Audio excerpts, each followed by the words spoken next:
ഇരിങ്ങാലക്കുടയെ ഉത്സവാവശ്യത്തിലേക്ക് എത്തിച്ചുകൊണ്ട് ദീപാലങ്കാര പന്തൽ മിഴി തുറന്നു.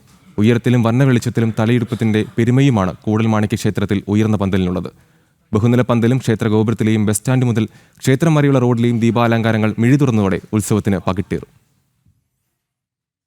ഈ വർഷവും കുട്ടംകുളം ജംഗ്ഷനിൽ 100 അടി ഉയരമുള്ള 5 നിലകളിലായിട്ടുള്ള പന്തലാണ് ഉയർന്നിരിക്കുന്നത്. ധനകാര്യ സ്ഥാപനമായ ICL ഗ്രൂപ്പിന്റെ സ്പോൺസർഷിപ്പിലാണ് ഇത്തവണയും ദീപാലങ്കാരങ്ങളും പന്തലും നിർമ്മിച്ചിരിക്കുന്നത്.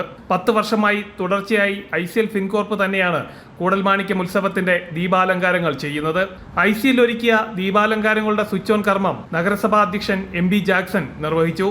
കൂടൽമാണിക്യം ദേവസ്വം ചെയർമാൻ CK ഗോപി അധ്യക്ഷത വഹിച്ചു. ചടങ്ങിൽ ICL Fincorp CMD advocate KG Anilkumar മുഖ്യാതിഥിയായി പങ്കെടുത്തു.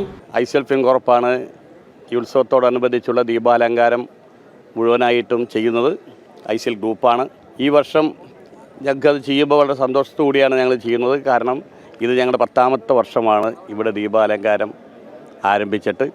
അതുകൊണ്ട് ഈ വർഷവും ശ്രീ കൂടൽമാണിക്യ സ്വാമിയുടെ ഉത്സവത്തിനെത്തുന്ന ഭക്തർക്ക് കണ്ണിനും കരളിനും വളരെ മനോഹരമായ കാഴ്ചകൾ മനസ്സിന് ആനന്ദിക്കാവുന്ന രൂപത്തിൽ തന്നെ ദീപാലങ്കാരങ്ങൾ ഇവിടെ തയ്യാറാക്കിയിട്ടുണ്ട്. കൂടൽമാണിക്യം ക്ഷേത്രം മേൽശാന്തി പൂത്തില്ലത്ത് നീലകണ്ഠൻ നമ്പൂതിരി, ദേവസ്വം ഭരണസമിതി അംഗങ്ങളായ advocate KG Ajayakumar, doctor Murali Haritham, Raghavan Mulangadan, നഗരസഭാ councillor PV Sivakumar, administrator GS Radhesh തുടങ്ങിയവർ സന്നിഹിതരായിരുന്നു. ജനം, തൃശൂർ.